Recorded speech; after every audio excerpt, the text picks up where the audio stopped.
बिस्मिल्लाहिर्रहमानिर्रहीम। Dear students, अस्सलाम वालेकुम। उम्मीद है आप सब लोग खैरियत से होंगे। मेरा नाम मुश्ताक अहमद ख़ान है और ये आपका अपना यूट्यूब चैनल है physics with Mushtaq Ahmed Khan. Dear students, जैसे कि आप सब लोग जानते हैं कि सेकेंड ईयर के थ्योरी के पेपर्स के बाद आप लोगों का फ़िज़िक्स का प्रैक्टिकल एग्ज़ाम भी होता है जिसके कुल 30 नंबर होते हैं। आप में से तमाम स्टूडेंट की ये ख्वाहिश और कोशिश होती है कि वो पूरे 30 नंबर हासिल करें, लेकिन जाहिर है ये उस वक्त तक मुमकिन नहीं जब तक आप प्रैक्टिकल अच्छी तरह से परफॉर्म करके एग्जामिनर को चेक ना करवाएं। तो आज के इस वीडियो लेक्चर में मैं आपको फर्स्ट ईयर और सेकेंड ईयर से चंद ऐसे अहम प्रैक्टिकल बताने जा रहा हूं जो आपको ज़रूर करने चाहिए।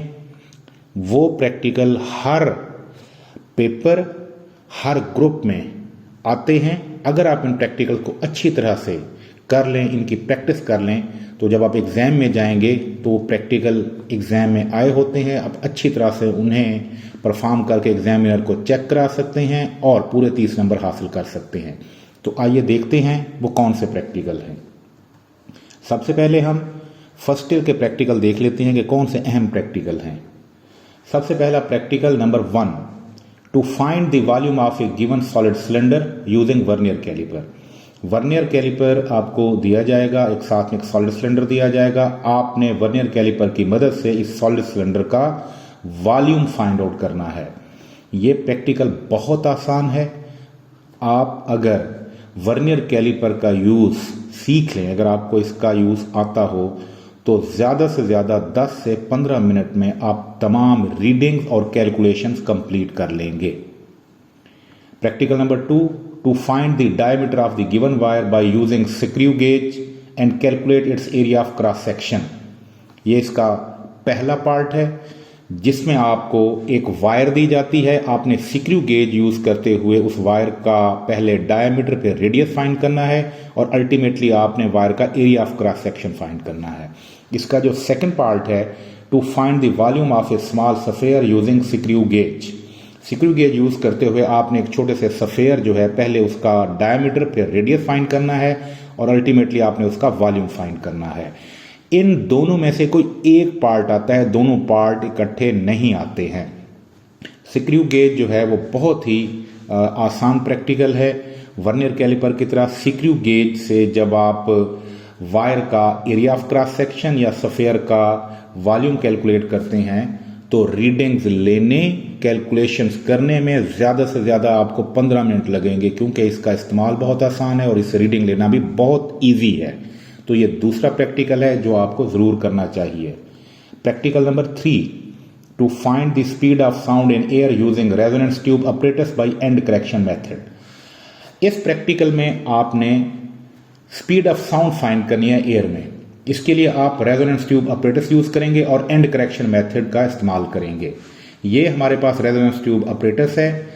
इस प्रैक्टिकल में ज़्यादा से ज़्यादा आपको 25 से 30 मिनट लगेंगे, क्योंकि थोड़ा सा टाइम लगता है। ये जो आपको ऑपरेटर्स दिया जाएगा इसको लेवल करने में, इस रेजोनेंस ट्यूब में पानी डालने और पानी जो है उसका जो लेवल होता है उस लेवल को एडजस्ट करने में और उसके बाद रेजोनेंस पोजीशन फाइंड करने में टाइम लगता है। लेकिन इसके बावजूद ये प्रैक्टिकल बहुत ईजी है, हर ग्रुप में ऑलमोस्ट आता है और आप इजीली इसे 25 से 30 मिनट में परफॉर्म कर सकते हैं।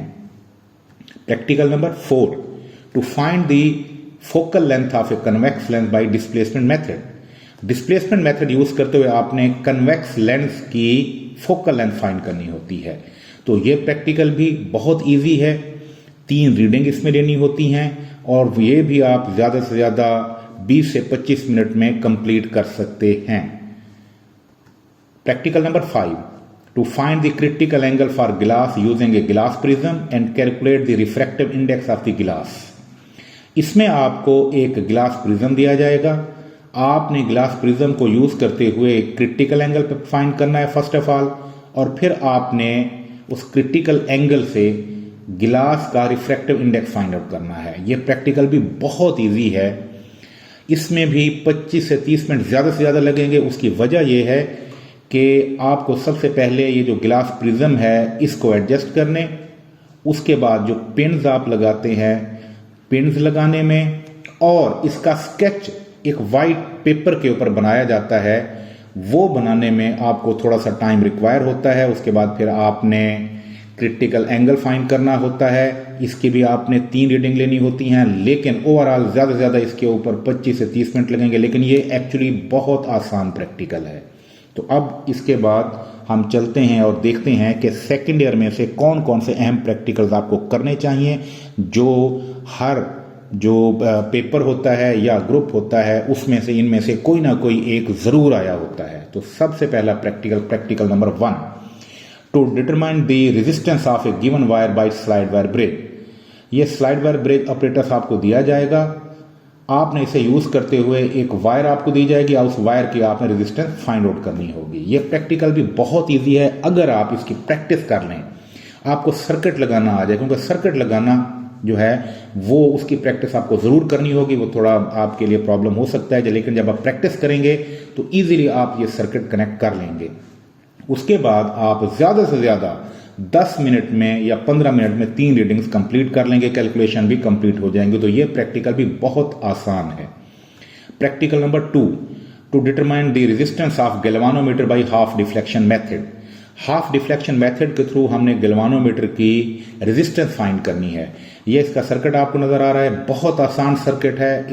इसमें जो मुख्तलिफ जो कंपोनेंट्स हैं उनको कनेक्ट करके सर्किट बनाना बहुत ईजी है। एक दफ़ा जब आप सर्किट बना लेंगे तो इसकी 3 रीडिंग लेने में ज़्यादा से ज़्यादा आपको 10 मिनट लगेंगे और नेक्स्ट 5 मिनट में आप इसकी कैलकुलेशंस कंप्लीट कर लेंगे। तो ये प्रैक्टिकल भी बहुत इंपॉर्टेंट है, बहुत आसान है, ये भी आपको ज़रूर करना चाहिए। Practical number 3, to find the resistance of a voltmeter by drawing a graph between R resistance and 1/V, यानी ये V इसमें एक्चुअली वोल्टेज है। तो इस प्रैक्टिकल में आपने वोल्ट मीटर की रेजिस्टेंस फाइंड करनी है, लेकिन उसके लिए आपको रेजिस्टेंस और वोल्टेज का इनवर्स, इनके दरमियान ग्राफ ड्रा करना होता है। आप देख रहे हैं कि इसका जो इलेक्ट्रिकल सर्किट है वो बहुत आसान है। इसमें सिर्फ 4 कंपोनेंट्स होते हैं जिन्हें आपने कनेक्ट करना होता है। उसके बाद चूंकि इसमें आपने ग्राफ ड्रा करना है तो कम से कम 7 से 8 रीडिंग इसमें आपको लेनी होती हैं। तो इसका सर्किट कनेक्ट करने के बाद 7 से 8 रीडिंग लेने में ज़्यादा से ज़्यादा आपको 10 मिनट लगेंगे, लेकिन अगले 15 से 20 मिनट आपको लग जाएंगे रेजिस्टेंस और वोल्टेज का जो इन्वर्स है उनके दरमियान ग्राफ ड्रा करने के लिए। तो ये प्रैक्टिकल बहुत आसान है, मैक्सिमम 25 से 30 मिनट में ये प्रैक्टिकल भी आप वाइंड अप कर लेंगे, कंप्लीट कर लेंगे। तो ये प्रैक्टिकल भी आपको ज़रूर करना चाहिए। Practical number 4, to study the variation of electric current with intensity of light using a photo cell. इसमें हमने एक फोटो सेल यूज़ करते हुए इलेक्ट्रिक करंट और लाइट की इंटेंसिटी के दरमियान जो वेरिएशन होती है उसको स्टडी करना होता है। ये हमारे पास फोटो सेल ऑपरेटर्स है, इसमें एक फोटो सेल लगा होता है और यहाँ पे एक लाइट सोर्स होता है जो नॉर्मली एक बल्ब होता है। जब हम इस लाइट सोर्स को इस यहाँ पे लगे फोटो सेल से दूर ले जाते हैं या इस करीब ले आते हैं तो लाइट की इंटेंसिटी चेंज होती है, जिसकी वजह से फोटो इलेक्ट्रिक करंट भी चेंज होता है। तो हमने दोनों के दरमियान ग्राफ ड्रा करके इनके दरमियान जो वेरिएशन है उसको स्टडी करना होता है। वैसे हमें पता है कि जो इंटेंसिटी ऑफ लाइट है वो फोटो इलेक्ट्रिक करंट के डायरेक्टली प्रोपोर्शनल है, तो ग्राफ जो है वो स्ट्रेट लाइन आता है। तो ये चौथा और आखिरी प्रैक्टिकल है, सेकेंड ईयर का, बहुत अहम है, अक्सर ये एग्जाम में आता रहता है, ये भी आपको ज़रूर परफॉर्म करना चाहिए। तो ये वो टोटल प्रैक्टिकल है फर्स्ट ईयर और सेकंड ईयर से जो बहुत अहम है, आपको ज़रूर करने चाहिए। ये बार बार रिपीट होते रहते हैं, आसान भी हैं, इजीली आप इन्हें परफॉर्म भी कर सकते हैं। तो डियर स्टूडेंट, आज का लेक्चर यहाँ तक ख़त्म होता है। जो लोग इस चैनल पे नए हैं वो इस चैनल को लाइक, शेयर और सब्सक्राइब कर दें ताकि आपको आने वाले हर वीडियो लेक्चर जो है वो मिलता रहे। इंशाल्लाह अगली दफ़ा नए लेक्चर के साथ आपसे मुलाकात होगी। तब तक अल्लाह हाफिज़, थैंक यू।